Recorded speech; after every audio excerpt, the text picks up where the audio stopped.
আসসালামু আলাইকুম, কেমন আছেন সবাই? আশা করি সবাই ভালো আছেন। যে যেখান থেকে এই ভিডিওটি দেখছেন সবাইকে শুভেচ্ছা জানাচ্ছি আজকের ভিডিওতে। জানিয়ে দেব কুয়েতের বর্তমান পরিস্থিতি। ১১ জুন ২০২৬ পর্যন্ত গত ২৪ ঘন্টায় কুয়েতের আকাশসীমায় শত্রু পক্ষ থেকে আগত ২৪টি শত্রু ভাবাপন্ন ড্রোন শনাক্ত করেছে কর্মীরা এবং সেগুলোকে পদ্ধতি অনুসারে প্রতিহত করা হয়েছে। এ ব্যাপারে প্রতিরক্ষা মন্ত্রণালয়ের মুখপাত্র কর্নেল সৌদ আল আতওয়ান জানিয়েছে যে ২৮ ফেব্রুয়ারি ২০২৬-এ শুরু হওয়া এই ইরানি আগ্রাসনে এ পর্যন্ত কুয়েতে প্রায় ১৫টি ক্রুজ মিসাইল, ৩৭৯টি ব্যালিস্টিক মিসাইল, ৮৯৩টি ইউএভিএস সহ কয়েক হাজার ড্রোন প্রেরণ করেছে শত্রুপক্ষ। তবে এর মধ্যে বস্তুগত ক্ষতি বেশি ছিল, প্রাণনাশের সংখ্যা খুবই কম। এ ব্যাপারে মুখপাত্র আরও জানিয়েছেন যে সশস্ত্র বাহিনী দেশের নিরাপত্তা রক্ষা এবং জনগণের সুরক্ষা নিশ্চিত করতে সর্বোচ্চ প্রস্তুতি ও দক্ষতার সাথে তাদের দায়িত্ব পালন করে চলেছে।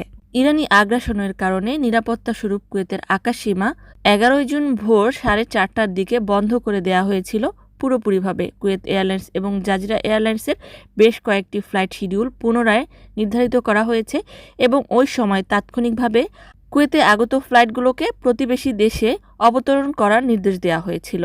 তবে নিষিদ্ধের বেশ কয়েক ঘণ্টা পর কুয়েতের বেসামরিক বিমান চলাচল কর্তৃপক্ষ কুয়েত এয়ারলাইন্স সহ জাজিরা এয়ারলাইন্সকে পুনরায় ফ্লাইট চলাচলের নির্দেশ প্রদান করেছে।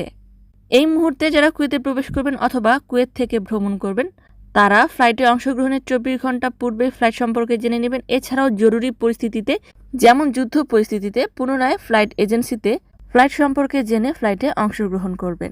জরুরি পরিস্থিতি সম্পর্কে বাংলাদেশ দূতাবাসের একটি জরুরি বিজ্ঞপ্তি হলো, সকল কুয়েত প্রবাসী বাংলাদেশিদের অবগতির জন্য জানানো যাচ্ছে যে মধ্যপ্রাচ্যের বর্তমান পরিস্থিতির প্রেক্ষিতে কুয়েত বিমান পরিষেবা সীমিত পরিসরে পরিচালিত হচ্ছে।